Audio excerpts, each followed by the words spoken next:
Magandang hapon po sa ating lahat. Bago pa tayo magsimula ay may mga ilan lamang po akong announcement. Patuloy po natin panalangin ang mga bunga ng naipahayag na salita kanina sa Sunday School, pati na rin sa morning message.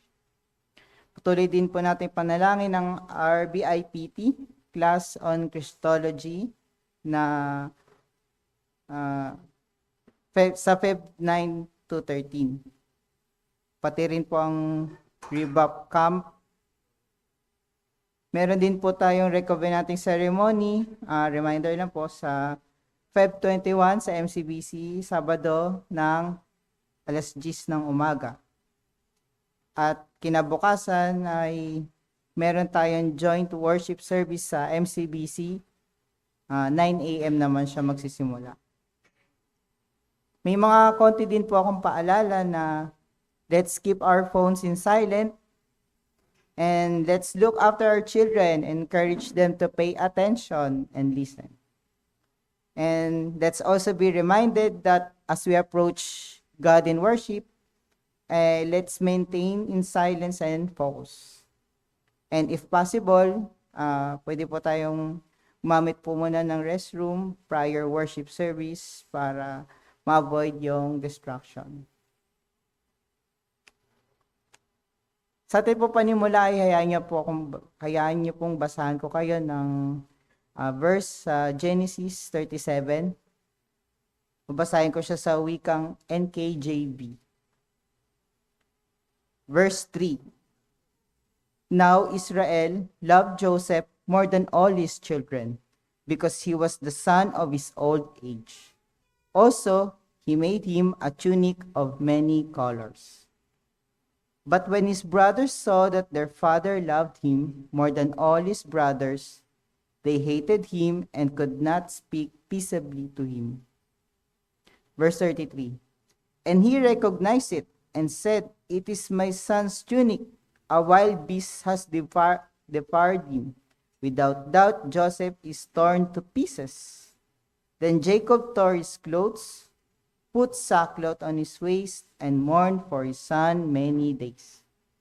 And all his sons and all his daughters arose to comfort him, but he refused to be comforted, and he said, "For I shall go down into the grave to my son in mourning."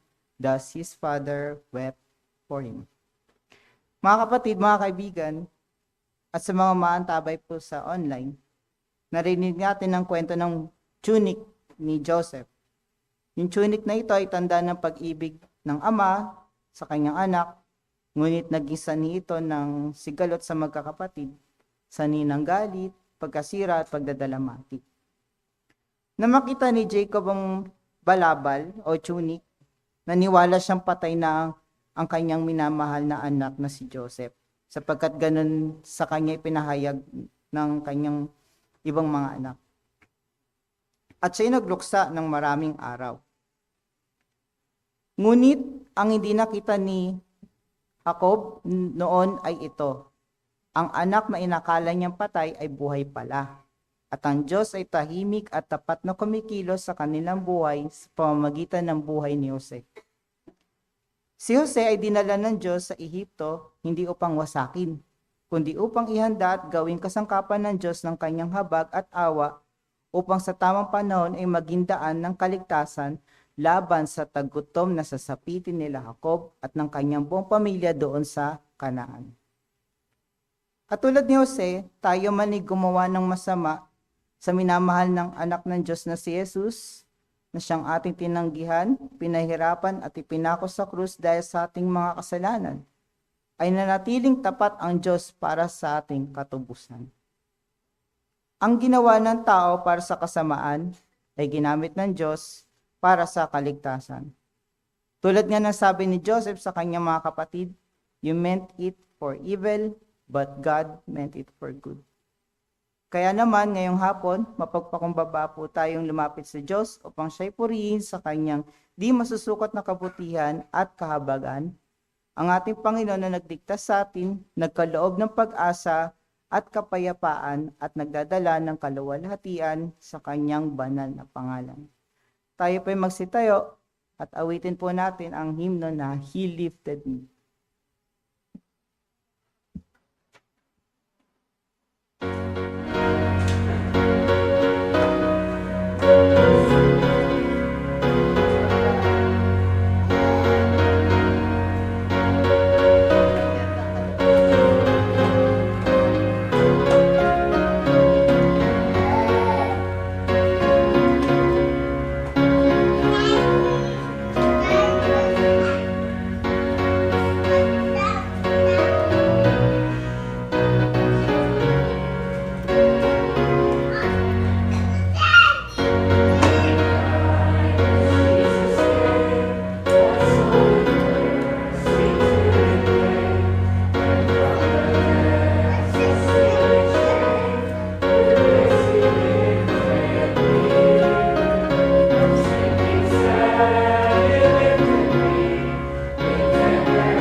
Manalangin po tayo.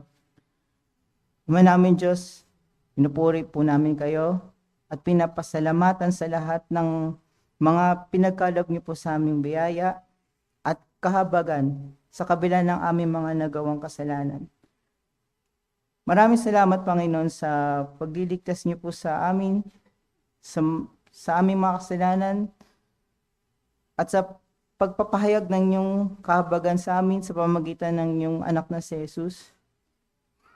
Panginoon, pinagpapasalamat din po namin ang kanyang pagtubos, ang kanyang pagkapako sa krus, at ang kanyang muling pagkabuhay upang magdala sa amin ng pag-asa na tunay nga, Panginoon, na kayo po ay Panginoon ng buhay, ng mga nabubuhay.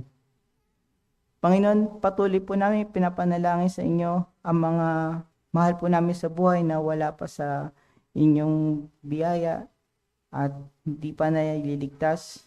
Nawa, Panginoon, ay iligtas niyo rin po sila. Kasangkapin niyo po ang aming mga buhay upang maging patotoo, magandang patotoo ng inyong pangalan. At upang sambahin din nila kayo, Panginoon. At patuloy niyo po kaming gabayan, patuloy niyo po kaming bigyan ng karunungan sa kung paano kami mag-isip, paano kami magsasalita, at paano namin i-apply ang lahat ng inyong mga tinuro upang makita man ito ng aming mga kapwa ay makita nila na mayroon kaming kinatatakutan na Diyos. Panginoon, sa hapon na ito, samahan niyo po kami. Nawa ay patuloy niyo po kaming gabayan at nawa ay tulungan niyo po ang bawat isa na bigyan ng puso na handang makinig at bukas ang kanilang mga isipan at hindi lumilipad upang maunawaan ng bawat isa sa amin ng iyong salita. Dalangin namin sa ngalan ni Jesus. Amen.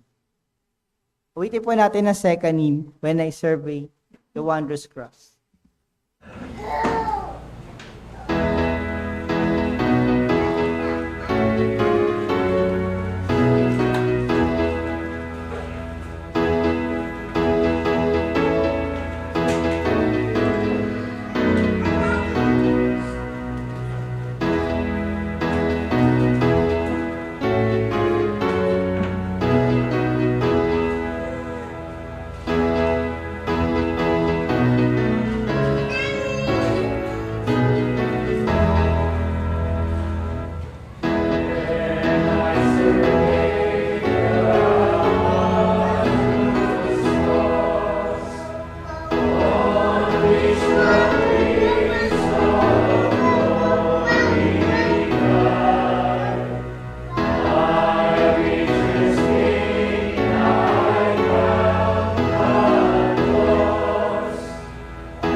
Buksan po natin ang ating mga Biblia sa Matthew chapter 21.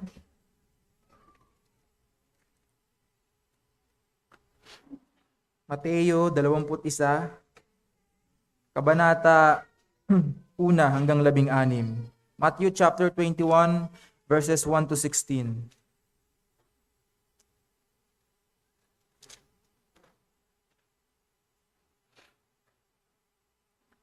Ganito po ang sabi ng salita ng Diyos. Nang papalapit na sila sa Jerusalem at makarating sa Bethphage, sa bundok ng mga Olibo, nagsugo si Jesus ng 2 alagad na sinasabi sa kanila, "Pumunta kayo sa kasunod na nayon at kaagad ninyong matatagpuan ang isang babaeng asno na nakatali na may kasamang isang batang asno. Kalagan ninyo sila at dalhin ninyo sa akin. Kung ang sino man ay magsabi ng anuman sa inyo, ay sasabihin ninyo, kailangan sila ng Panginoon at kaagad niyang ipapadala sila."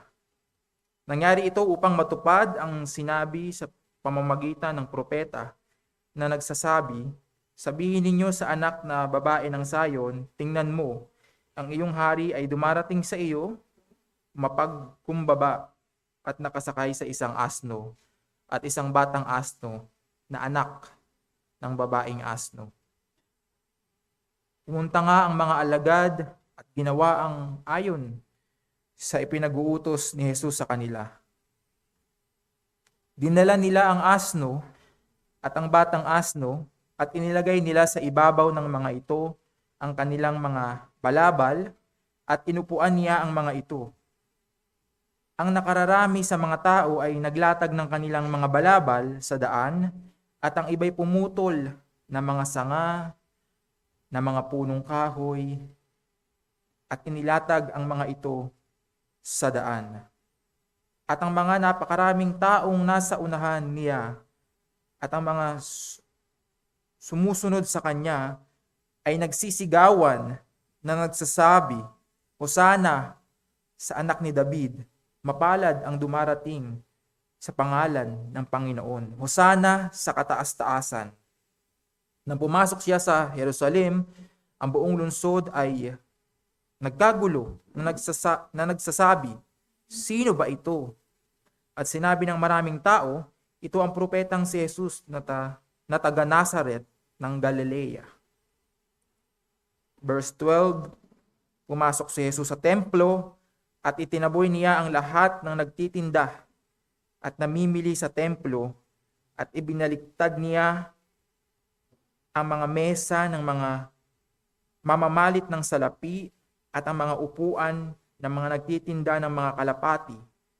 Sinabi niya sa kanila, nasusulat, ang aking bahay ay tatawaging bahay panalanginan, ngunit ginawa niyo itong yungib ng mga magnanakaw. Ang mga bulag, ang mga pilay ay lumapit sa kanya sa templo at sila'y kanyang pinagaling. Ngunit nang makita ng mga punong pari at mga ekskriba ang kahangahangang bagay na kanyang ginawa at ang mga batang sumisigaw sa templo at nagsasabi, Hosana sa anak ni David, ay nagalit sila. Verse 16, kaya't sinabi nila sa kanya, naririnig mo ba ang sinasabi ng mga ito? At sinabi sa kanila ni Jesus, oo, hindi ba ninyo kailanman nabasa mula sa bibig ng mga sanggol at ng mga sumususo ay naghahanda ka ng papuri para sa iyong sarili. Mga konting matututunan natin sa ating mga talata na binasa, makikita natin dito ang kababaang loob ng Panginoong Jesucristo nang siya ay sumakay sa batang asno. Noong unang panahon, ang gumagamit lamang ng mga batang asno ay mga mahihirap. Ngunit sa isang hari at Panginoon na ito ay sakyan, ito ay pagpapakita ng kababaang loob na hindi man lamang sumakay sa isang kabayo o karwahe.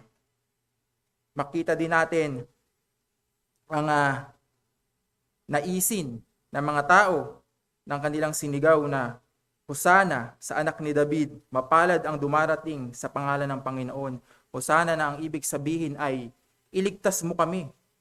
Na ang mga taong sumisigaw na ito ay nagnanais o naghahangad ng kaligtasan. Ngunit sa isang nakakalungkot na pangyayari, itong mga tao na sumisigaw ng Hosana na anak ni David na nagsasabi, mapalad ang dumarating sa pangalan ng Panginoon ay yaong ding mga tao na sumigaw, na ipako siya sa krus. At nagpatuloy na pumasok si Jesus sa templo at makita natin ang kanyang galit, ang kanyang itinaboy, ang mga nagtitinda dito dahil ang templo ay ginagawang lugar para sa kasalanan, para sa isang hindi mga kanais-nais na bagay.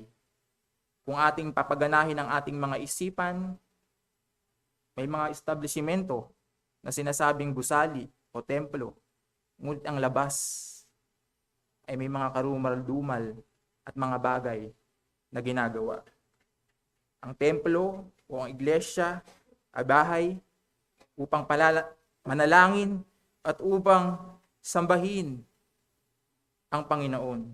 Subalit matutunan din natin na sa kabila ng nangyari sa templo, discomfort ng Panginoong Jesucristo dahil sa ginawa ng mga tao, hindi naman mapipigilan ang kanyang ministeryo dahil lumapit ang mga bulag, ang mga pilay, at pinagaling niya ito. At wala siyang pakialam kahit na ang mga skriba o mga pariseyo ay nagbubulong-bulungan, kundi patuloy niyang ginagawa ang kanyang ministeryo. Para sa ating mga mananampalataya, matutunan natin dito ang kababaan ng ating Panginoong Jesucristo. Bagamat siya ay Panginoon at Diyos, hindi siya naparito upang paglingkuran, ngunit siya ay naparito upang maglingkod. Sa kabila ng naranasan niyang discomfort na nangyari sa templo, patuloy ang kanyang ministeryo, patuloy ang kanyang pagpapagaling, patuloy ang kanyang paglilingkod. Sa kabila ng ating mga naranasang discomfort at kabigatan bilang mga mananampalataya, huwag ito maging hadlang upang tayo hindi maglingkod, upang tayo ay hindi magpatuloy. Kung hindi magpatuloy tayo sa paglilingkod, anumang kabigatan at kasakitan ang ating nararanasan. At para sa mga hindi mananampalataya, kagaya ng mga tao na sumisigaw na hosana, na nagnanais ng kaligtasan, ngunit sa isang banda, nang dumating ang panahon na nasubok ito, nangyarap si Kristo at si Barnabas, at pinili ng taong bayan, Barabas, at pinili ng taong bayan na ipako si Kristo at iligtas si Barabas. Sa isang banda, dumarating ito sa buhay mo. Nais mo ang Panginoon na maging tagapagligtas mo. Ngunit hindi mo siya nais maging hari ng iyong buhay. Nawa ay mangusap sa iyo na ang Panginoon ay hindi lamang tagapagligtas, ngunit siya rin ay hari ng iyong buhay. Lumapit ka sa Panginoon, magsisi ka sa kasalanan, at manampalataya ka sa Kanya. Dahil hindi mo alam ang bukas ay may hangganan.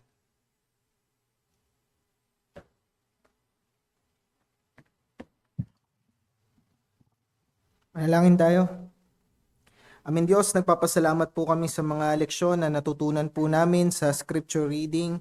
Salamat o Diyos at natutunan namin mula sa iyong salita kung gaano ka nagpakababa, hindi ka isang Mesyas na lula ng mga magagarbong sasakyan, ng karwahe, ng kabayo, kundi o Diyos ay sumakay ka sa isang asno, pagpapakita ng iyong pagpapakumbaba sa amin. Salamat din o Diyos at ito ay isang anino na pinapakita mo sa amin na kung paanong si David ay pumasok ng templo noon, nasakay ng isang asno, na ikaw ang mas dakilang David na pumapasok ng templo upang tubusin ang iyong mga tao. Salamat sa katotohanan ito, O Diyos, hindi lang ng iyong kababaan, kundi iyong kadakilaan bilang aming hari. At nawa magdulot ito sa aming mga bibig na sambitin din ang papuri, kagaya ng mga sinabi ng mga Israelita noong panahon na iyon, na purihin ang siyang dumarating sa ngalan ng Panginoon. Hosana sa itaas-taasan. Salamat din, O Diyos, at nakita namin ang iyong matinding pagmamalasakit sa bahay ng iyong ama. Bagamat hindi tumitira si Yahweh sa mga templo na ginawa ng mga kamay, ngunit sinabi niyo po, Panginoon, sa bagong tipan na ang templo kung saan kayo nananahan ng iyong Espiritu Santo ay kaming mga mananampalataya. Nakikita namin dito, O Diyos, kung paano kami mga templo mo ay hindi dapat namumuhay sa kasalanan. Kaya tulungan mo kami, O Diyos, na lumakad na may maayos na patotoo. Naiingatan namin ang ebanghelyo na aming pinapangaral. Nawa ito, O Diyos, ang maging resolusyon namin sa mga leksyon na ito na aming natutuhanan. At nagpapasalamat kami, O Diyos, sa iyo sa isang linggo mong pagsustina sa amin. Marami kaming naranasan na mga trials. May ilan sa amin, O Diyos, ay dumaan sa mga mabibigat na dagok. May iba sa amin, O Diyos, ay nagkaroon ng mga challenges sa trabaho, sa eskwelahan, sa pamilya, sa iba't ibang mga relasyon. Iba sa amin ay nagkasala sa linggo na ito, nakalimot, nanlamig. Pero narito kami, O Diyos, sa iyong panambahan, pinagkakatipon mo. Napakalaking biyaya ito sa amin, O Diyos, na kami sinustina mo hanggang sa araw na ito kung saan makakasumpong ng kapahingahan ng aming mga kaluluwa. Salamat din, O Diyos, sa iyong pag-sustain sa aming mga kapatiran na nakararanas ng karamdaman sa linggong ito. Tinataas po namin sa iyo si Nanay Marisa na na-diagnose po na merong risk ng heart disease. Tulungan niyo po si Nanay Marisa sa sakit na ito, O Diyos. Bigyan niyo rin po ng karunungan si Tatay Ramon sa pag-aalaga po sa kanya. At nawa ay makarecover po ang aming kapatid mula sa sakit na ito. Ganon din, Panginoon, si Brother Jeremiah at si Sis Bridget na kasalukuyan ay nakakaranas ng fever. Tulungan niyo po sila, O Diyos, at nagpapasalamat kami dahil bagamat masama ang kanilang pakiramdam, idinako niyo pa rin po sila sa panambahan na ito. Dinadalangin din po namin ngayon si Brother Henry na hindi po namin nakasama ngayon sa pagtitipon dahil tumaas ang sugar at uric. Tulungan niyo po ang aming kapatid, O Diyos, at nananabi kami na sa susunod na linggo ng panambahan ay muli po namin siyang makasama. Nagpapasalamat din kami, O Diyos, sa kagalingan na binigay ninyo kay Sis Janiel nang siya'y isugod sa emergency nung nakaraang araw dahil sa allergic reaction. Salamat sa healing, O Diyos, at salamat din sa kalakasan na binigay niyo po kay Brother Vince na upang alagaan siya.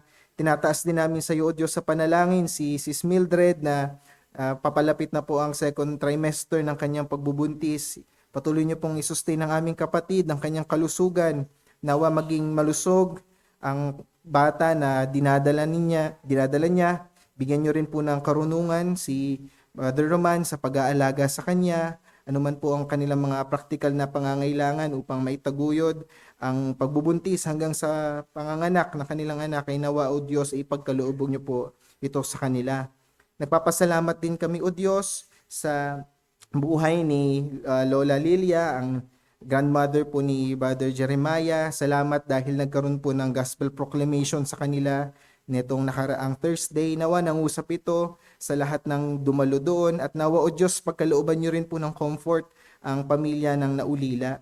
Nagpapasalamat kami, Panginoon, sa lahat ng physical na kagalingan at pagsustinan niyo sa amin, pero higit sa lahat, tinataas po namin sa inyo ang kalusugan ng aming mga kaluluwa. Nawa, O Diyos, kung meron man sa amin na nakalimot na magbasa ng Biblia na itong nakalipas na linggo, nakalimot ng pananalangin, nakalimot, Panginoon, na mag-meditate ng iyong mga katotohanan, patawarin niyo po kami, O Diyos, at tulungan niyo po kaming makabalik sa landas ng katwiran. Tulungan niyo po kami, Panginoon, na muling mag-alab ang aming mga kaluluwa. At nawa, O Diyos, sa mga susunod na araw, huwag niyo na po hayaan kami na maging makakalimutin at maging pabaya sa aming mga kaluluwa, pagkat kami haharap sa iyo balang araw at magbibigay sulit kami sa lahat ng aming ginawa. Tulungan mo kami, O Diyos, sa mga bagay na ito.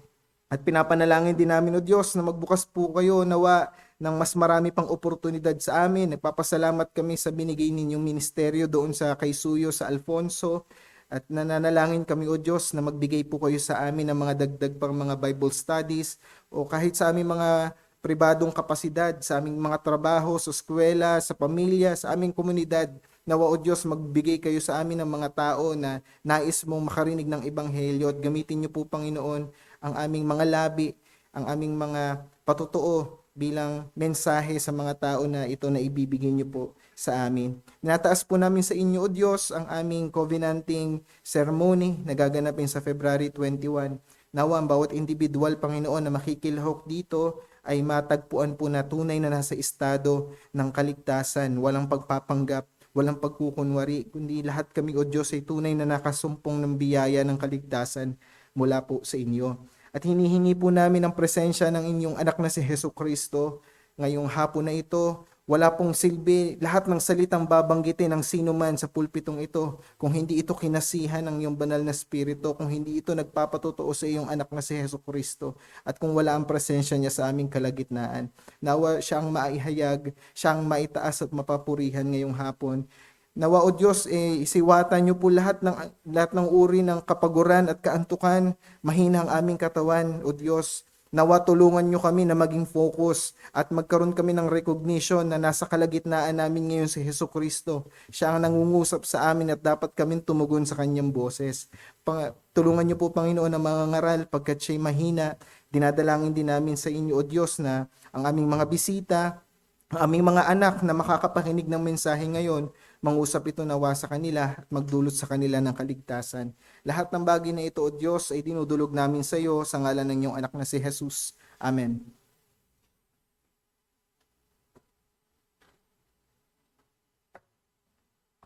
Tayo po yung magsitayo para sa ating handog at kaloob.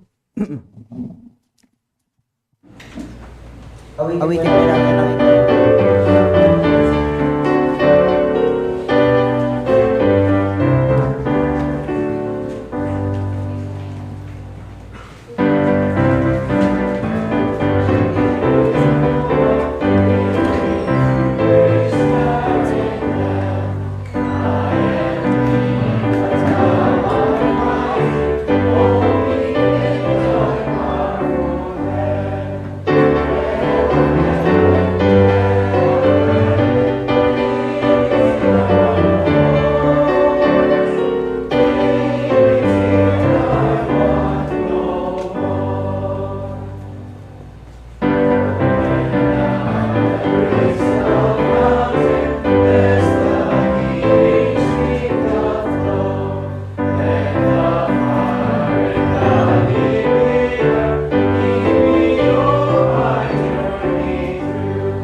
manalangin po tayo. Manaming Diyos, maraming salamat po sa mga naihandog at mga kaloob na ito. Nawa ay magamit po ito sa inyong kapurihan ng pangalan at sa advancement ng inyong gospel. Panginoon, dinadalangin namin sa hapon na ito, nawa ay tulungan niyo po kami na sa pakikinig, bigyan niyo po kami ng bukas na isip at bukas na tenga at para maunawaan ang inyong salita, tulungan niyo po ang bawat isa sa amin.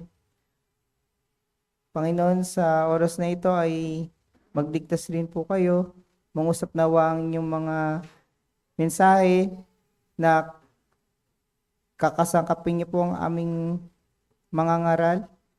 Nawa ay itago niyo po siya sa inyong likuran, pagkalooban niyo po siya ng kababaang loob.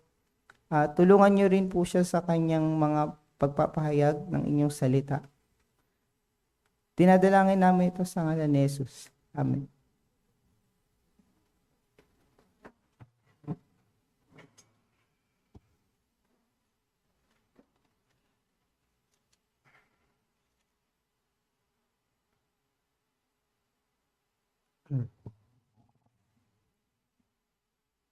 Noong December 1938, si Nicholas Winton, hinimok siya ng isang kanyang kaibigan na tumulong sa mga refugee noong World War II. At siya dumating doon sa Prague matapos ang isang Munich Agreement at doon niya napagtanto na nais niyang iligtas yung mga batang Hudyo mula sa kinaharap nilang panganib mula sa kamay ni Adolf Hitler. So ang ginawa ni Winton para maligtas niya yung mga batang Hudyo, nagtayo siya ng isang pansamantalang opisina sa loob ng isang dining room ng hotel sa Wenceslas Square para planuhin doon at ayusin yung paglilikas ng mga bata. So cover up itong office na kanyang ginawa. At mula sa office na yon, tinatag niya yung British Committee of Refugees from Czechoslovakia Children's Section. At ang ginagawa ng office na ito, kunwari just a usual business office, pero ang totoo, naghahanap siya mula sa Prague, naghahanap siya ng mga mga Breton o mga Englishmen na aampon ng mga Hudyo at ipapadala niya yung mga batang Hudyo na yon sa England. Yun ang kanyang naging misyon. At mula 1938 hanggang August 1939, so more than a year yon, less than a year, matagumpay na nailigtas ni Winton ang 669 na bata patungong Inglaterra sa pamamagitan ng mga tren at barko.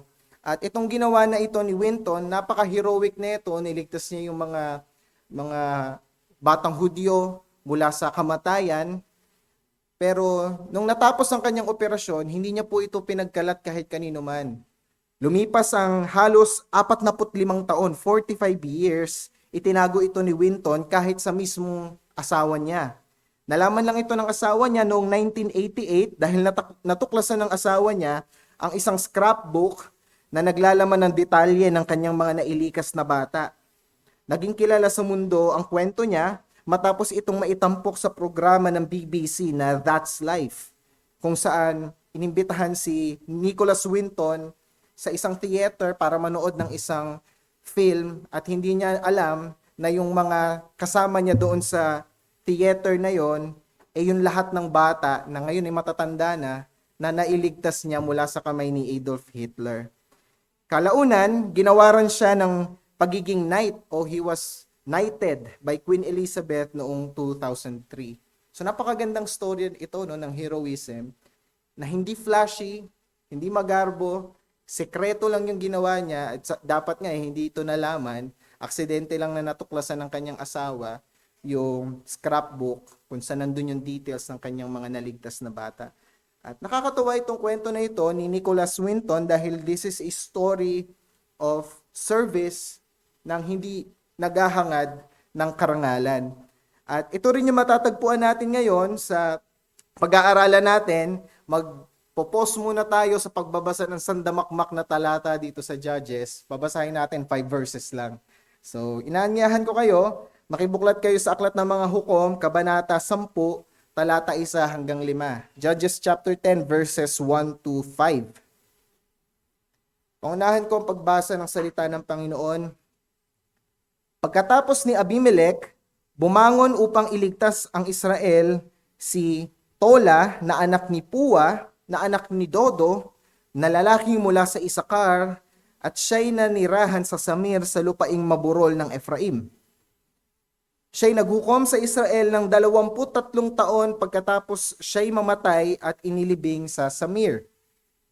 Pagkatapos niya'y bumangon si Jair na Gileadita na naghukom sa Israel ng 22 taon. Siya'y may 30 anak na lalaki na sumasakay sa 30 asno at sila'y may 30 lungsod na tinatawag na Havot Hair hanggang sa araw na ito na nasa lupain ng Gilead. Last verse 5, at namatay si Jair at inilibing sa Kamon. Saglit tayo manalangin. Amin Diyos, ito po ang iyong salita. Nais namin itong matutunan. Tulungan mo kami at bigyan mo kami ng grasya na makita ang iyong pagtuturo sa mga salitang ito. Salamat Ama, sa ngalan ng iyong anak na si Jesus. Amen. So, mga kapatid, tapos na po tayo doon sa chapter 9 at makaka-exhale na po tayo. Kasi tapos na po yung samut-saring magugulong salaysay mula chapters 8 to chapter 9, mula dun sa gulo na hinarap ni Gideon sa mga taga-Ephraim, kay Zeba at Zalmuna, hanggang yung chaos na ginawa ni Gideon nang ibalik niya ang mga Israelita sa pagsamba sa Diyos-Diyosan, gumawa siya ng ephod, namatay siya, nagkaroon siya ng anak, si Abimelech. Si Abimelech, ginulo ang buong Israel, nagkaroon ng civil war, nagkaroon ng gulo sa Tebes at sa Shechem, nagsunugan ng tore, hanggang namatay na si Abimelech sa pamamagitan ng pagbato ng isang babae ng gilingang bato sa kanyang ulo, dumurog ng kanyang bungo, at inutusan niya ang kanyang batang sundalo na siya'y saksakin, at ayun ang tumuldok ng kanyang buhay. So tapos na tayo. Sandamakmak na magugulong tagpo. Tapos na po tayo doon. Nandito na tayo sa chapter 10. Makakahinga tayo for a while. Pero huwag niyong habaan yung hininga ninyo kasi yung mga susunod na verses, chaotic na naman. Pero at least, meron tayong 5 verses na medyo peaceful yung tema na mababasa natin. So far, dito sa Book of Judges, nakakailang judge na tayo? Sa nakaka-recall? Nakakalima na po tayo. Othniel, Ehud, Shamgar, si Deborah, si Gideon. So, dito sa 5 verses na binasa natin, may dalawang judges tayo na pag-aaralan. So, saglit lang yung ministry nila, nabasa natin eh. So, kaya natin itong mapag-aralan, silang dalawa, sa isang sermon lang.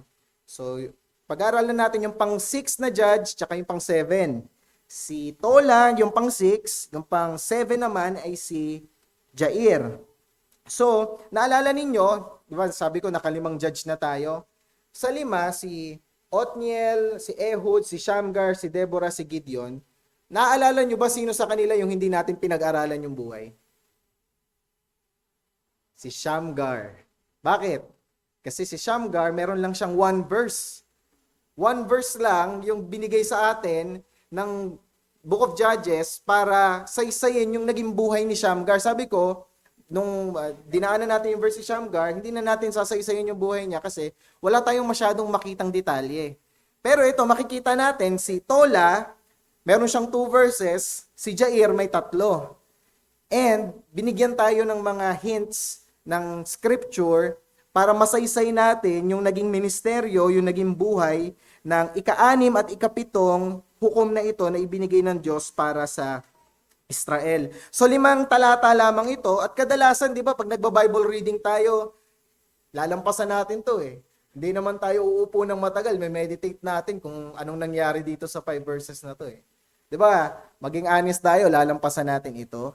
Pero makikita natin sa mas malapitang pagtingin punong-puno po ng prinsipyo na dapat nating taglayin bilang mga lingkod ng Diyos. Itong mga talata na makikita natin patungkol kay Tola at Jair, bagamat hindi magarbo, hindi sila nakipaglaban ng digmaan sa mga Midyanita at sa mga Pilisteo, hindi sila kumuha ng mga trompet at mga ilawan at mga bangat binasag, wala silang mga sign na hiningi, wala silang mga great feats na mababasa dito, pero makikita natin, napakaganda ng testimonya ng scripture patungkol sa buhay ni Tola tsaka ni Jair. Hindi siya magarbo, simple lang, tahimik lang, pero punong-puno ng katapatan yung kanilang buhay. At doon natin makukuha yung pangunahin nating mensahe ngayong hapon.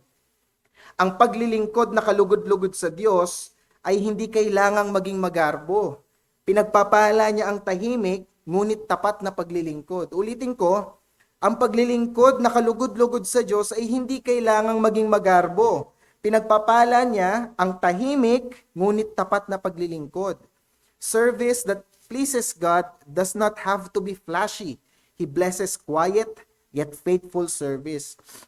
So, anong mga katangian nga nito ni Tola at ni Jair na karapat-dapat na pamarisan nating mga mananampalataya kung ninanais natin na tapat na maglingkod sa Panginoon? 2 bagay lang. Una nating tignan yung mapagpakumbabang paglilingkod ni Tola.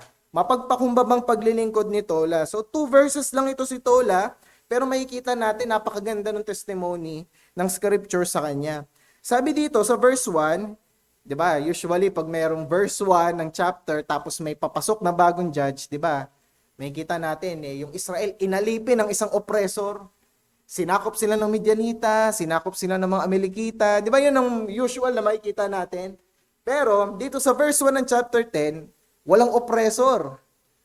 Walang mga Canaanite na sumakop sa kanila. Bakit kinailangang tawaging bilang hukom si Tola? Wala namang palang enemy, walang oppressor. May enemy. Sabi dito, pagkatapos ni Abimelech, bumangon upang iligtas ang Israel si Tola na anak ni Puwa. So after Abimelech, after the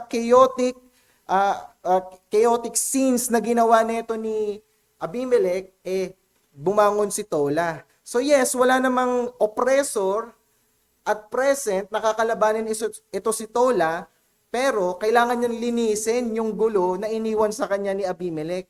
Yung chaos, yung division, yung civil war na kakatapos lang dahil nga sa ginawa ni Abimelech, ang mission ni Tola, clean up job. Kailangan niyang ayusin. Kasi naalala nyo, di ba, nagkaroon ng paghahati, nagkaroon ng division dito sa Israel. Dahil sa chaos na ginawa ng panggap na hari na si Abimelech, So, maaari, yung job nito ni Tola, i-reunite itong nasirang unity ng bayan ng Israel. So, hindi na nila kailangan ng oppressor from the outside, from the Canaanites, kasi si Abimelech mismo of their own, siya mismo yung kanilang naging oppressor. Binigyan tayo ng ilang hints patungkol sa kanya dito sa katangian ni Tola, gaya ng, sabi dito, galing daw siya sa tribo ng Issachar. Isa to sa 12 tribes of Israel. So itong si Tola, dito siya galing sa tribo na to, tribo ng Issachar. At all throughout the book of Judges, twice lang po nabanggit yung tribo ng Issachar. Una, doon sa chapter 5, doon sa naalala ninyo nung Song of Deborah, doon unang binanggit yung Issachar, pangalawa dito, hindi na sila uli mababanggit sa book of Judges. Pero kung maaalala ninyo, yung first time na binanggit, itong tribo ng Issachar sa book of Judges, makikita natin sa Judges chapter 5, dito sa verse 15 nito, merong binanggit patungkol sa tribo ng Issachar. Judges 5:15, sinabi, ang mga pinuno ng Issachar, so maaari isa si Tola doon kasi pinuno siya ng Issachar. Di ba siya nga yung hinirang na Hudyo? Sabi, ang mga pinuno sa Issachar ay dumating na kasama ni Deborah. So, naalala niyo yung scene? Lalabanan na nila Deborah at ni Barak, sila Jabin. Tapos nagtawag sila ng mga tribo na tutulong sa kanila. Tinawag nila yung mga tribo, may mga nag-reject kasi sabi ng iba, mas busy ako sa trabaho, mas busy ako sa pangingisda, mas busy kami sa pastulan. Yung iba naman ready for war. Isa yung Issachar sa mga tribo na sumama kay Deborah handang makipaglaban kila Jabin. So, ito yung sinabi. Yung Issachar daw ay dumating nakasama ni Deborah at ang Issachar ay tapat kay Barak. Sa libis ay dumadaluhong sila sa kanyang mga sakong. So, nakita dito, tapat kay Barak, faithful to Barak. Sabi pa dito sa original language, kung ano daw si Barak ay ganun din sila. So, ibig sabihin, kung anong direksyon sa isip ni Barak, one page itong mga taga-Issachar. Full support sila sa kanilang leader. Tandaan ninyo, hindi nila kalahi si Barak. Hindi taga-Issachar si Barak, pero regardless, hindi sila nagtumingin sa kalahi kasi namin yan Kagaya ng mga taga-Shechem, nakatingin sila 'di ba sa familial connection. Hindi ganoon ang thinking nitong mga taga-Issachar. Although hindi nila kamag-anak, itong si Barak, yung suporta nila sa pinaglalaban ni Barak at Deborah, kaisa nila. Ganito po talaga yung testimony ng scripture, kahit sa mga sumunod pang books ng Old Testament, ganito talaga yung attitude ng mga taga-Issachar. Kung sino yung leader nila, full support sila kahit hindi sila bigyan ng karangalan. Nasa likod lang sila at sumusuporta sila dun sa main man. At ito din si Tola. Ito yung kanyang attitude, no wonder ginamit siya ng Panginoon kasi meron siyang humble service. Hindi sila kagaya ng mga taga-Ephraim, naalala nyo? Di ba nung nanalo na si Gideon sa mga Midianita, kinumpronta si Gideon ng mga taga-Ephraim. Sabi ng mga taga-Ephraim, bakit hindi mo kami binigyan ng bigger role? Hindi mo kami sinama dun sa original na 10,000. Hindi mo kami, hindi mo kami sinama dun sa original na counting ng mga warriors. Tinawag mo na lang kami nung tapos na yung gera. Gusto namin may bigger role kami. Di ba yan yung reklamo ng mga taga-Ephraim? Wala kang maririnig na ganun sa mga taga-Issachar. Hindi sila hayok sa karangalan. Hindi sila sabik sa limelight. Hindi sila self-centered. Matatapang sila. Sila'y walang kinatatakutan, handa sa gera, pero hindi sila gutom sa parangal. Meron silang mababang paglilingkod. So, ayun yung una natin makikita na katangian nito ni Tola. Pangalawa, makikita natin katangian niya, isa siya sa mga lalaki na nakakaalam ng panahon. A man who knows the time. Pag tinignan natin sa 1 Chronicles chapter 12 verse 32, 1 Chronicles chapter 12 verse 32, meron pong tagpo dito. Nagmi-meeting yung mga Israelita kung kikilalanin ba nila, kung may kikilalanin ba silang susunod na hari after Saul. So nagmi-meeting sila. At isa sa mga tribo na nag-recommend at sumuporta kay David na siya yung susunod na hari after Saul, yung mga taga-Issachar po. Sabi sa 1 Chronicles chapter 12 verse 32, at ang mga anak ni Issachar na mga lalaking nakakaalam ng panahon, men who knows the time. Ito daw yung kanilang marka. Sila yung mga lalaki na nakakaalam ng panahon upang matalastas kung ano ang marapat gawin ng Israel. Ang mga pinuno sa kanila ay 200 at ang lahat nilang kapatid ay nasa kanilang utos. Alam niyo po, dito sa chapter na ito sa 1 Chronicles, yung Issachar po yung talaga yung nagsuporta, nag-recommend kay David. Sila yung nakadiscern na si David yung binibigay na hari para sa Israel. Alam niyo po bakit? Kasi tinignan nila yung qualification sa Deuteronomy 28. Tinignan nila yung katangian ni David, sinalamin nila sa Deuteronomy 28, therefore nagkaroon sila ng conclusion na si David nga yung binibigay na hari sa kanila. Nakita nyo, kabaliktaran na kabaliktaran ng mga kamag-anak ni Abimelech. Kabaliktaran ng mga taga Shechem, na ang rason nila kung bakit nila kinilalang hari si Abimelech, kasi kamag-anak nila eh. Wala na tayong pakialam kung pasok pa ba siya sa ibang requirements. Basta kamag-anak natin, pwede na yan. Pero hindi ganun mga taga-Issachar. Sinalamin nila si David, nakita nilang pasok siya sa pagkahari, na-recommend nila as a king. Sinuportahan nila as a king. Alam nila yung panahon. Very discerning, very wise, mga madudunong ito. At ito rin si Tola. Alam niya ang dapat gawin sa tamang panahon. No wonder, siya ang hinirang ng Diyos para linisin yung gulo na iniwan ni Abimelech. Siya yung inatasan ng Diyos na huko para i-reunite yung nasirang unity ng Israel. Dahil isa siyang tao, isa siyang lalaki na galing sa tribo ng mga taong madudunong. Galing siya sa tribo ng mga taong discerning. Kaya siya yung naatasan sa job na ito. Ito ang katangiang hinahanap sa atin ng Diyos. Diba sinabi dito sa Romans 13 verse 11, sabi ni Pablo, gawin ninyo ito dahil alam ninyong panahon na upang gumising kayo. So, alam niyo po ba, pag tinignan natin dito sa yung Greek translation ng Old Testament, kung paano tinawag na men who knew the times, itong mga taga-Issachar, ito din yung language na ginamit ni Paul sa Romans 13:11, that we should know the time. Time to wake up. Ito yung sinasabi ni Pablo. Dahil alam ninyong panahon na upang gumising kayo, ang pagliligtas sa atin ay higit ng malapit ngayon kaysa noong tayo unang sumampalataya sa Panginoon. So itong qualification, itong attitude ni Tola na ito, isa to sa qualification, sa attitude na hinahanap ng Diyos sa ating mga mananampalataya. At malinaw na taglay ito ni Tola. Hindi lang yon, hindi lang mapagpakumbaba siyang naglilingkod, hindi lang siya nakakaalam ng panahon, mapagpakumbaba din mismo yung kanyang identity, hindi lang yung kanyang service, yung mismong kanyang pagkatao. Tandaan ninyo, di ba, sa Book of Judges, yung mga pangalan nila, hindi po aksidente silang tinatawag base sa pangalan nila. Kung ano yung pangalan nila, yung translation nun sa Hebrew, malamang sa malamang yun din sila. Hindi pa nag-fail yun eh. Di ba? Alam niyo po ba anong ibig sabihin ng Tola sa Hebrew? Bulate. Uod. Sinong magulang magpapangalan sa anak niyang uod? Papangalanan mo anak mo, ipis. Pangalanan mo, di ba, butterfly. Parang maganda. Papangalanan mo yung anak mo, uod. Pero ito yung pangalan ni Tola. Ibig sabihin, di ba, nakikita natin na faithful yung scripture, na kung ano yung pangalan ng character, yun din siya. Ibig sabihin, may recognition ito si Tola sa kanyang humble state, sa kanyang posisyon before God, na alam niyang siya'y uod lamang.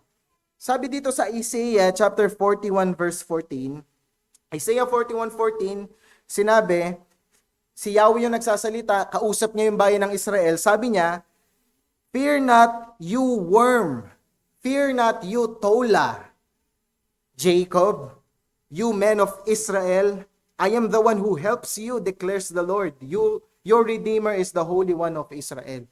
So this is Yahweh, this is God calling the nation of Israel worm. Sabi niya, huwag kayong matakot mga uod.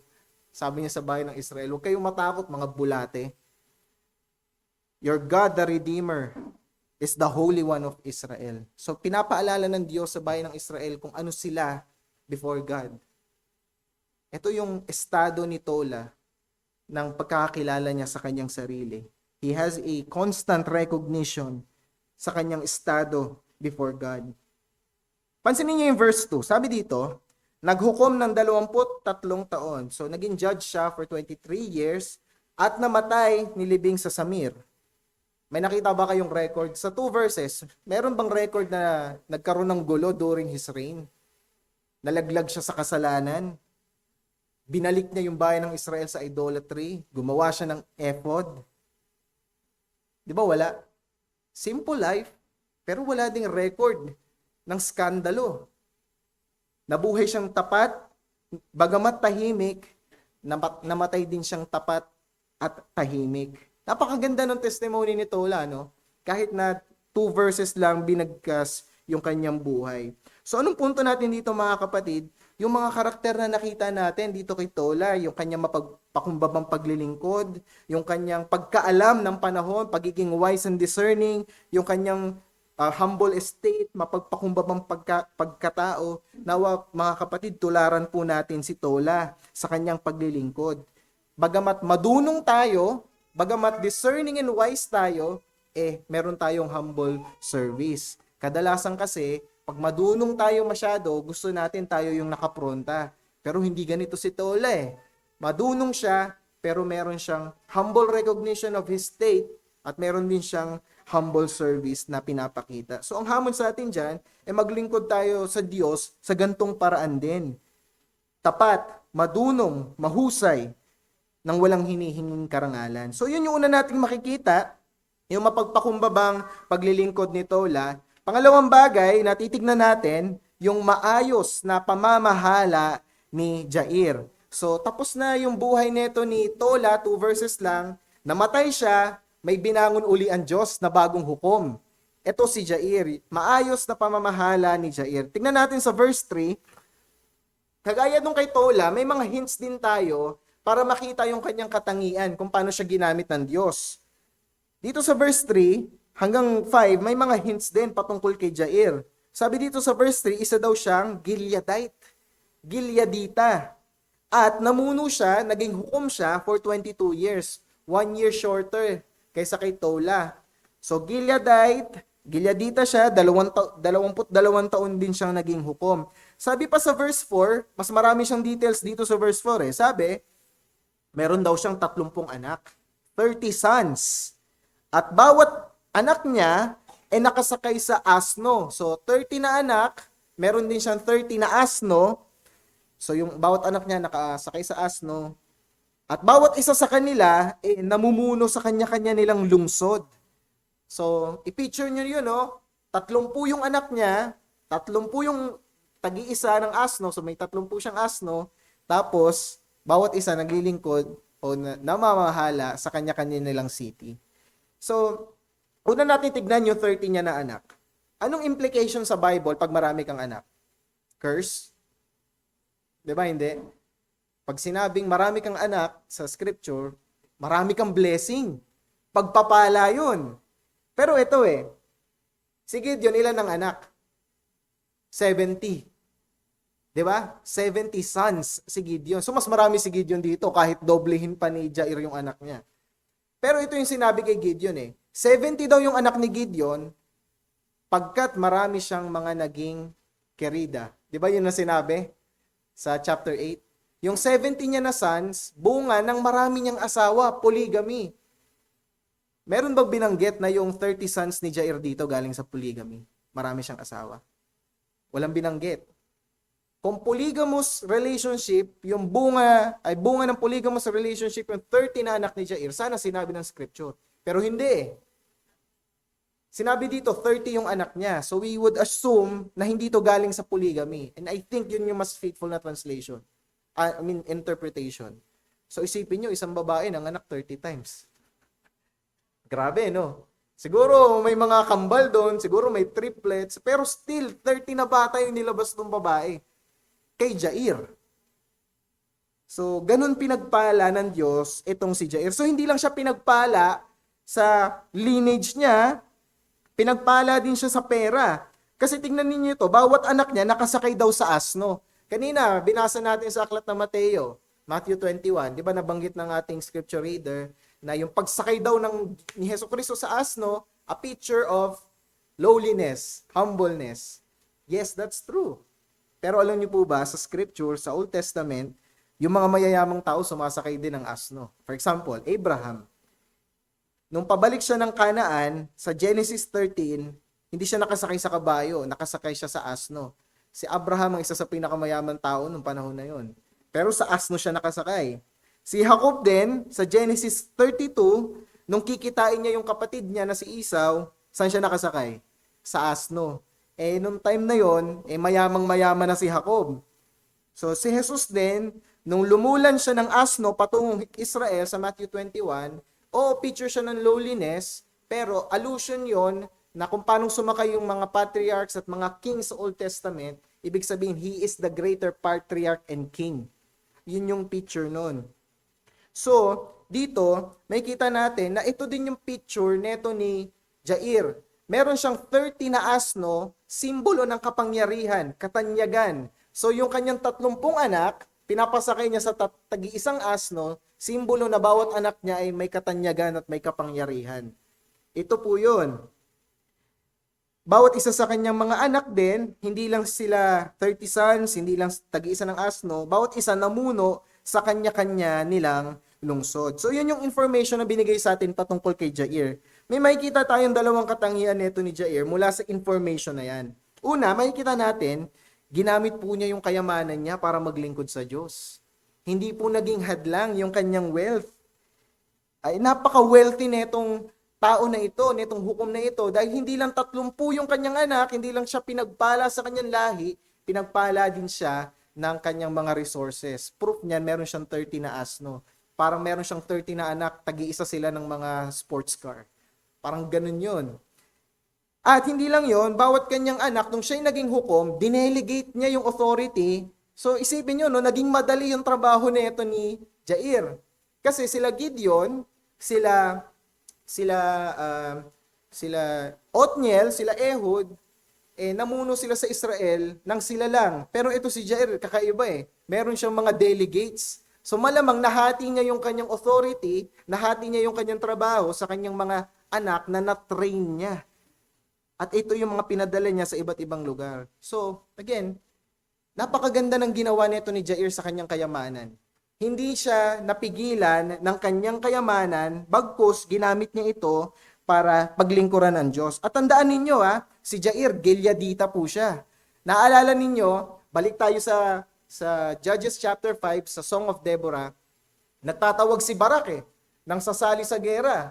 Tinawag niya yung mga tribo kung sinong gustong sumali. Di ba, naalala ninyo, may mga tribong hindi sumali kasi inuna yung negosyo. Isa po yung mga Gileadita doon. Yung mga Gileadita, mga seafarers po ito Mga mangingisda ito. Ayaw nilang iwan yung pangpang, ayaw nilang iwan yun at sumama kay Barak kasi baka wala na silang balikang negosyo. Mawawala yung hanap buhay nila. So, takot itong mga Gileadita na mawala yung kanilang pera. Ginudiyos nila yung pera nila. Yan ang katangian nila sa Judges chapter 5. But here, makikita natin si Jair, hindi siya kagaya ng kanyang tribo. Hindi siya kagaya ng kanyang tribo na takot mawala ang pera, ayaw maglingkod sa Diyos dahil ito ay challenge, ito ay threat sa kanyang negosyo. Kabaliktaran si Jair. Ginamit niya yung kanyang wealth to serve God. So binrake niya yung mold ng kanyang tribo, hindi siya umakto katulad ng kanyang mga kapwa Gileadita. Hindi niya hinayaan na maging alipin ng salapi. So isa yan sa makikita natin na katangian ni Jair. At walang masama na maging mayaman, mga kapatid. Napakadaming character sa scripture na mga mayayaman, yet ginamit yung kanilang kayamanan to serve God. For example, Joseph of Arimathea sa Matthew 27, di ba nung namatay si Jesucristo, sa lupa niya nilibing si Jesucristo kasi siya yung may kakayanan nun Siya yung may pera nun Siya yung may kayang umakomodate doon sa katawan ni Jesucristo, kaya sa lupa niya nilibing si Jesus. Nandun yung tomb ni Christ. Isa sa pinakakilalang mayaman sa New Testament, si Lydia sa Acts chapter 16. Di ba ito yung businesswoman na nagta-travel, nagbebenta siya ng purple linen. Pag nagbebenta ka ng purple linen dati, sobrang yaman mo kasi wala naman silang jobos dati, pangkulay ng puting damit para maging purple. Nakaka-afford lang noon yung mga mayayaman na bumibili ng mga mahahaling uod na pag pinisa mo, lalabas yung kulay purple nilang dugo, yun yung ipapahid sa puting linen para magkulay purple. At napaka-rare ng mga klase ng uod na yun, tinatawag nilang scarlet worm. So si Lydia, meron siyang farm ng scarlet worm, kaya kaya niya mag-produce ng mga purple linen. Sa sobrang mahal ng purple linen, ang nakakadamit lang nun, mga pari at mga hari. At ito yung business ni Lydia. Tagabenta siya ng purple linen sa mga hari at mga pari. Pero, nung naging Kristiyano siya, kung naaalala ninyo, sa Philippi, pinagpilitan niya kay Pablo at kay Silas na dun sila mag-gather sa bahay niya. Siya ang mag-a-accommodate dun sa church. Kasi siya yung may resources. Napakayamang babae at ginamit niya yung kanyang wealth para paglingkuran ang Diyos, ang iglesia ni Jesucristo. Isa sa pinakabantog, probably pinakabantog na mayaman and remained faithful, si Job. Very, very, very holy and very, very, very rich. Weird combination, rare combination yun. Napakahirap maging ubod ng yaman at ubod ng banal. Pero si Job, ubod ng yaman at ubod ng banal. Sabi pa, blameless and righteous, ilang beses na patunayan niya sa aklat ng Job. So talagang exceptional na tao ito si Job. Pero hindi naging hadlang sa kanyang holiness, sa kanyang katapatan sa Diyos, yung kanyang pera. So nawa maging ganyan din tayo mga kapatid. So yun yung unang karakteristik ni Jair. Hindi naging hindrance sa kanyang service sa Diyos, yung kanyang pera, but rather ginamit niya ito. Pangalawa natin may kitang katangian nito ni Jair, mahusay siyang mamuno sa kanyang sambahayan. He ruled well as a father. Naalala niyo si Gideon, anong pinangalan niya sa isa niyang anak? Abimelech, son of a king. Meron bang account dito na tinawag ni Jair yung anak niya na son of a king? Pinalaki niya yung ulo? Pinalaki niyang prideful? Wala. Ano makikita natin? Pinalaki niyang very useful yung mga anak niya at naatasan niya sa kanya-kanya nilang lungsod para mamahala. Sino pa bang magtitrain sa mga batang ito? Malamang si Jair. Malamang ang kanilang ama. Wala tayong nabasa na nagtunggalian nitong mga anak niya, na nagkaaway-away, hindi kagaya ng mga anak ni Gideon, na si Abimelech pinatay yung 17 niyang kapatid. Si Jotham inaway itong si Gideon, sinumpa pa. Walang gulo yung mga magkakapatid, may unity. Nagtatrabaho kasama ang kanilang father. Mahusay na namahala sa kanyang sambahayan. At naging mahusay na mga mamumuno ng kanilang mga lungsod. Sabi ng salmista sa mga awit 127 verses 4 to 5, ang lalaking mga anak sa panahon ng kabataan ay katulad ng palaso sa kamay ng isang kawal. So yung mga anak daw pala natin, para silang mga arrow sa kamay ng isang warrior, sa kamay ng isang archer. Mapalad ang isang taong mapalasong tulad niyan, hindi siya malulupig at malayo sa kahihiyan kung sila man ng kalaban ay magtagpo sa hukuman. So sinabi dito ng salmista, yung mga anak daw natin ay parang arrow sa kamay ng isang archer. Ano bang ginagawa ng archer sa arrow? Ini-store? Pinapa-frame? Ano ginagawa ng archer sa arrow? Pinapakawalan. 'Di ba? Ibig sabihin, there will be a time na yung mga anak natin papakawalan natin sa mundo. Our task ay i-train sila, i-sharpen, hasain, so that pag pinakawalan natin sila sa mundo, alam nila yung mission nila. And this is exactly what Jair did sa kanyang mga sons. He trained them well. At nung pinakawalan niya na sila, para maging rulers ng kanya-kanya nilang lungsod, hindi sila naging money-minded dahil mayaman yung tatay nila. Hindi sila naging worldly, kundi naging effective rulers sila sa kanya-kanya nilang lungsod. Matagumpay si Jair sa pamumuno ng kanyang sambahayan. So, punto natin mga kapatid, kagaya dong kay Tola, nawa, tularan din natin itong katangian na ito ni Jair. Mahusay niyang pinamahalaan ang kanyang kayamanan. Hindi lang ang kanyang kayamanan, lalong-lalo yung kanyang sambahayan. Maraming mga mananampalataya manages their finances well. Pero yung sambahayan nila, palpak. Si Jair, hindi. Parehas niyang namamanage properly. Maayos niya na pamahalaan ang kanilang kaperahan, maayos din niya na pamahalaan yung kanyang sambahayan. So, yun lang yung dalawa natin makikita, yung mapagpakumbabang paglilingkod ni Tola at yung maayos na pamamahala ni Jair.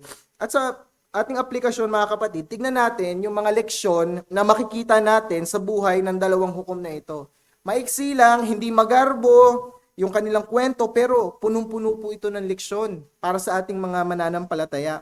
Una natin makikita dyan, nawa, makahanap tayo ng kakontentuhan sa mapagpakumbabang paglilingkod. Nakita natin mga kapatid, gaya ito kay Tola. Hindi po niya pinronta yung kanyang sarili, bagamat madunong siya at handa sa paglilingkod.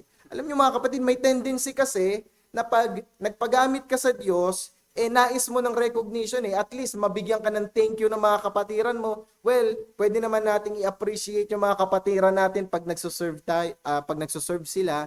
Pero tayong mga nagsuserve, hindi tayo pwedeng maging mapaghanap ng pasasalamat. Kasi mga lingkod lamang tayo Ano bang sinabi ni Jesus sa Luke 17 verse 10? Sinabi niya, ganon din naman kayo kapag nagawa na ninyo ang lahat ng inuutos sa inyo, sabihin ninyo, kami mga aliping walang kabuluhan, tumutupad lamang kami sa aming tungkulin. So, sinabi ni Jesucristo mismo, ito daw yung sabihin natin after natin mag-ministry. Tayo yung mga alipin lamang na walang kabuluhan. Ginagawa lamang natin kung ano yung ating tungkulin, tinutupad lang natin. So, hindi required yung mga kapatiran mo na lahat sila mag-thank you sa'yo kasi nag-ministry ka. O may ginawa ka, sumama ka ng Bible study. O naging tapat ka sa pananampalataya. Hindi po ganun. Maging makontento na tayo sa ating service sa Panginoon na mapagpakumbaba. Siya lang ang ating piniplease. Wala tayong hinihinging validation mula sa iba. As long as natutuwa ang Diyos sa ating ministeryo, sapat na po yun. Siya ang ating pinaglilingkuran at hindi mga tao. Pangalawa, nawa ipaalala po natin sa ating mga sarili yung ating kalagayan sa harapan ng Diyos. Naalala niyo po si Tola? Ang pangalan niya, Bulate, Uod. Araw-araw, titingin siya sa salamin, maaalala niya yung estado niya kasi Bulate yung pinangalan sa kanya Araw-araw, ipapaalala ng Diyos sa kanya dahil yun ang pangalan niya, yung mababa niyang kalagayan. No wonder, nakapag-render ng humble service itong hukom na ito. No wonder meron siyang humility kasi meron siyang constant recognition ng kanyang estado. Ganyan din tayo mga kapatid. Pag nawala na sa ating vision, yung ating original na estado sa harapan ng Diyos, doon na tayo magsisimulang mga rapatan. Doon na tayo magsisimula na maghanap ng papuri. Doon na tayo magtatanong sa ating sarili, parang unfair to Parang hindi ko natatanggap yung enough na recognition para sa service ko Kasi nakakalimutan na natin kung sino tayo at sino ang Diyos na ating pinaglilingkuran. Nagtanong si John Wesley one time sa kanyang writing. Sabi niya, which creature is nearer to God? The cherubims on God's throne or the worms crawling on the ground? Yun ang tanong ni John Wesley. Saan daw creature na mas malapit ang Diyos? Sa mga cherubim na nandun sa trono niya o sa uod na gumagapang sa lupa? Anong sagot? John Wesley answered, neither. God is holy like no other. He is a creature like no other. Hindi malapit ang kabanalan ng mga cherubim sa kabanalan ng Diyos. Nothing can be compared to God. But we can be compared to a worm. Yun ang ating estado sa harapan ng Diyos. At hanggat meron tayong constant reminder ng ating estado sa harapan ng Diyos na yan, yun ang magpapasupil sa ating pagtingin sa sarili natin bilang mataas na mga tao. Yan ang susupil sa ating kayabangan. Isa pa, gamitin natin nawa yung mga kayamanan natin upang maglingkod sa Diyos. Nabanggit ko na ito kanina, kagaya doon kay Jair. Huwag po nating hayaan na maging hadlang itong ating kayamanan para maglingkod tayo sa Panginoon. At ito din yung sinabi ni Jesus sa Matthew 6:24. Sabi ni Jesus, walang aliping makapaglilingkod ng sabay sa dalawang Panginoon, sapagkat kapopuotan niya ang isa at iibigin ang ikalawa, paglilingkuran ng tapat ang isa at hahamakin ang ikalawa. Hindi kayo maaaring maglingkod ng sabay sa Diyos at sa kayamanan. So may malinaw ang warning ni Christ. Huwag tayong ma-inlove sa kaperahan.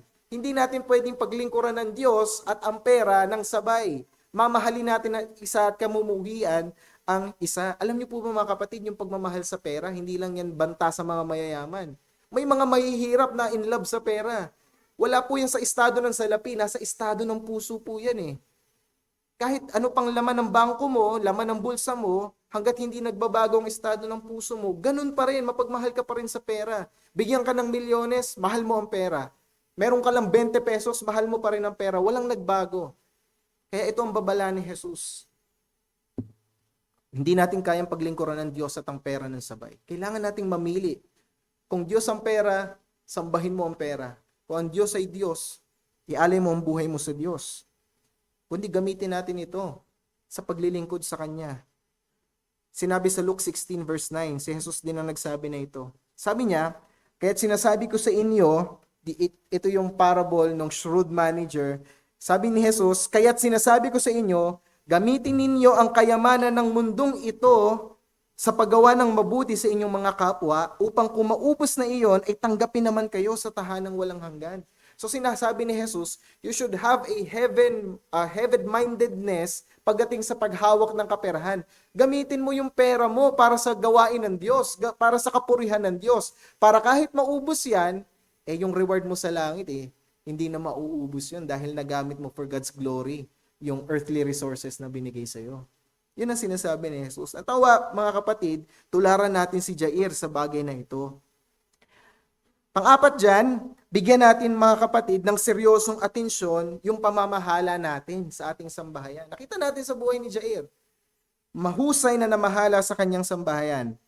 Kaya mga tatay, ang question ko, kamusta yung family worship natin? O meron ba tayong family worship? Baka wala. Sinasanay natin yung mga asawa natin at mga anak natin, nalilipas ang isang linggo, yung nourishment ng kaluluwa nila doon na lang sa preacher. Wala tayong pakialam kung nag-Bible reading at nag-pray ba sila all throughout the week. May Sunday naman, pwede na panakip-butas yan sa katamaran ko. Kamusta ang mga family worship natin, mga tatay? Napamahalaan ba natin ng maayos ang ating pamilya? Maging maingat tayo, mga magulang. Baka yung mga anak natin, sinasanay lang natin para sa mga bagay sa mundong ito. Ini-equip natin sila ng education, ng mga skills dito sa mundong ito para mamuhay lang sila dito sa lupang to. Wawasakin ni Jesucristo ito sa pagbalik niya. Kasama nung skills at mga kahandaang pinrepare mo para sa anak mo kung pangmundo lang yung paghanda mo sa anak mo. Tandaan natin mga magulang, tignan natin yung mga anak natin na mayroong kaluluwa na eternal, hindi matatapos. Mawawala lahat ng kumpanya, magsasara lahat yan, pero yung kaluluwa ng anak mo hindi matatapos yan. Haharap yan sa Diyos at maaaring ang basihan ng kanilang pupuntahan, whether langit o impyerno, nakabase kung paano mo sila pinalaki. Gusto mo bang tumayo ka sa harap ng Diyos balang araw at sumbatan ka ng Diyos na kaya napunta sa kapahamakan yung anak mo kasi hindi mo ginabayan ng maayos? Kakayanin mo kaya ang sumbat ni Yahweh sa araw na yun?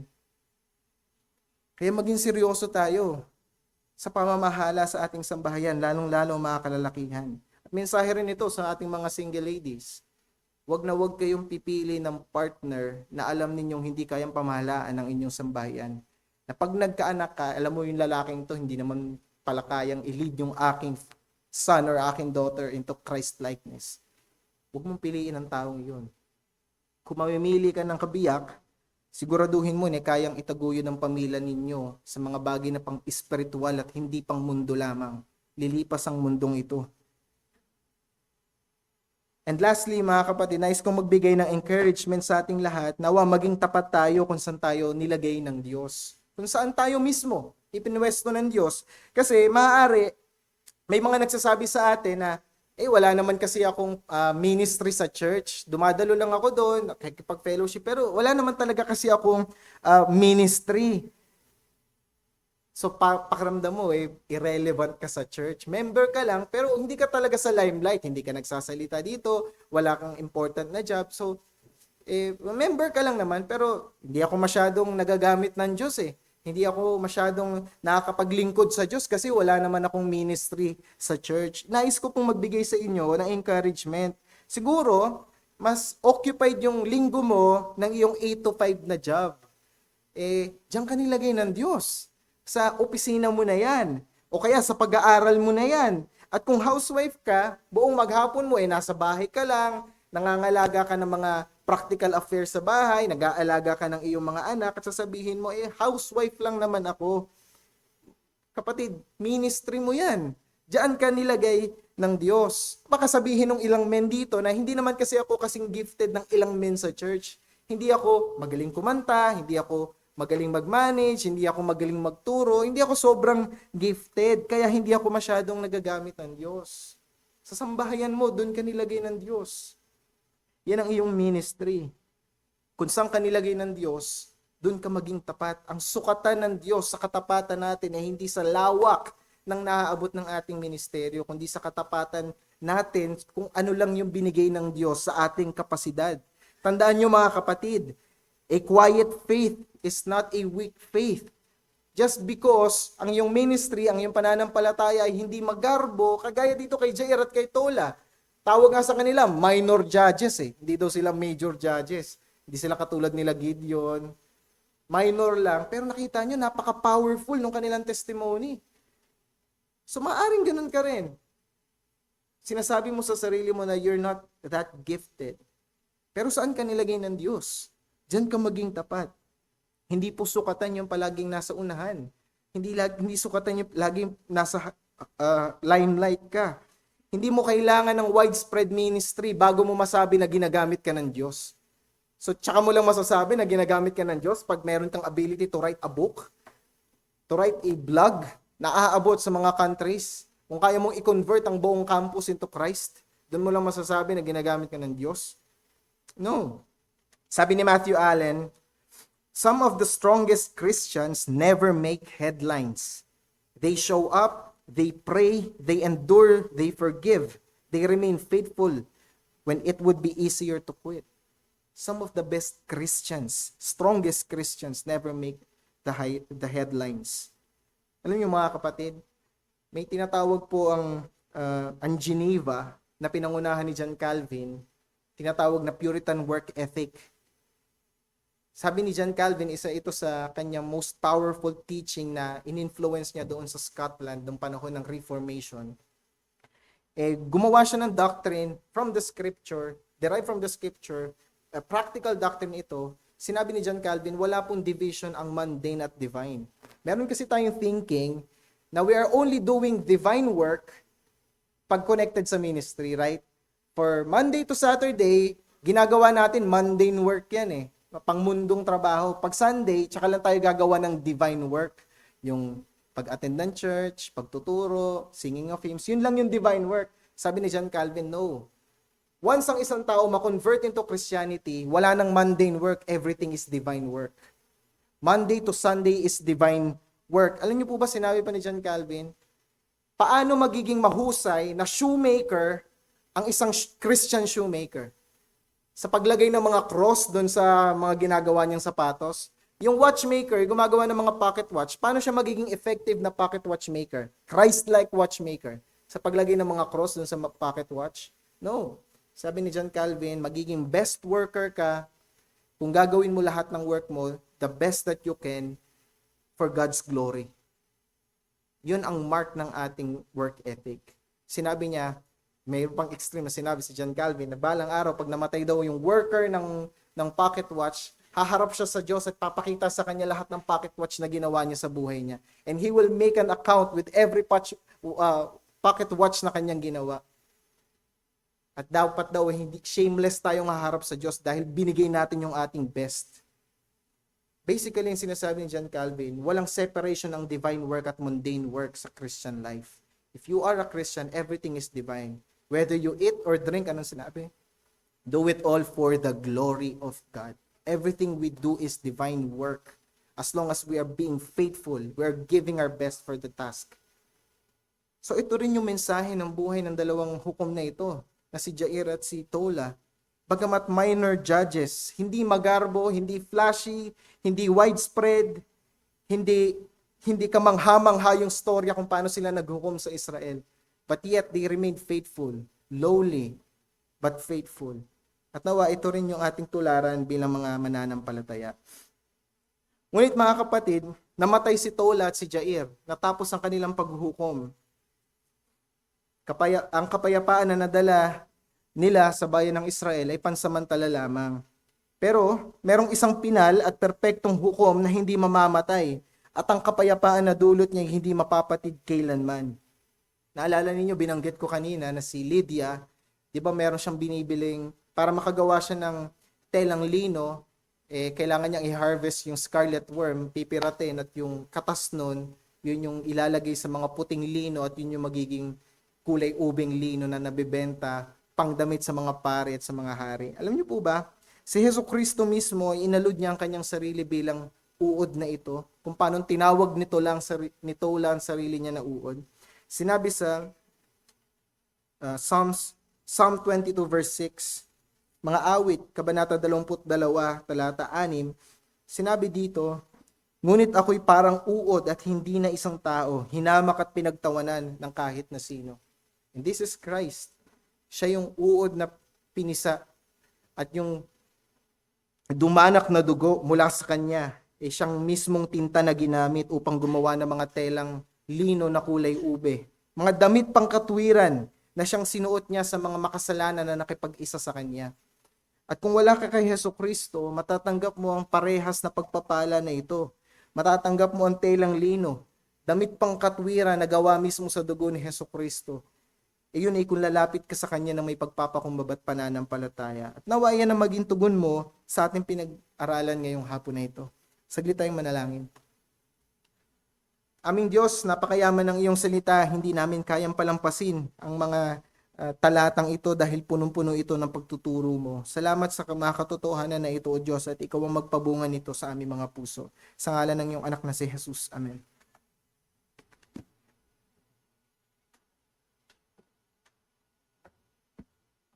Magsitayo po tayong lahat.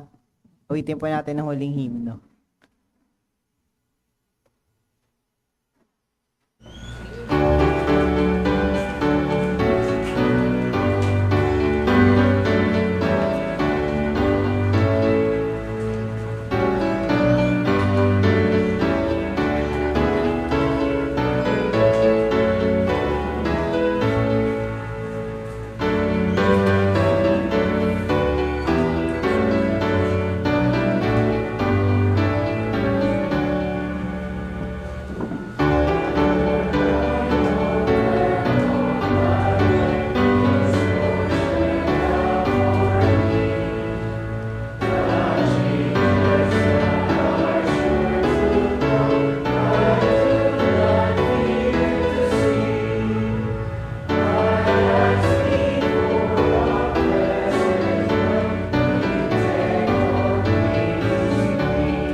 Manalangin po tayo.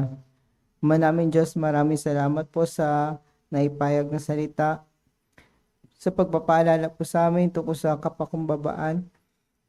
Maraming salamat po sa dalawang taong ito, Panginoon, ah, sa kanilang kwento, Panginoon, na nagpapaalala sa amin sa inyong lowly state nung nandito pa kayo sa lupa upang ipakita sa amin na ang malapit po kayo sa mga mabababang loob. Panginoon, tulungan niyo po kami na may apply ito sa aming buhay, hindi lang sa darating na mga araw, kundi sa habang buhay hanggang sa muli namin kayong makita. ng mukhaan. Panginoon, tulungan niyo po ang bawat isa sa amin na maging patotoo, magandang patotoo sa aming mga kapwa upang mapapurihan ang inyong pangalan. Tulungan niyo rin po ang bawat isa sa amin sa mga bawat pangangailangan namin, pati na rin po ang mga hindi po namin kasama ngayon, nawa ay susunod na panambahan ay makasama na namin ulit sila. Lahat ng ito, Panginoon, idinadalangin namin sa ngalan ni Jesus. Amen. Magandang hapon po sa lahat.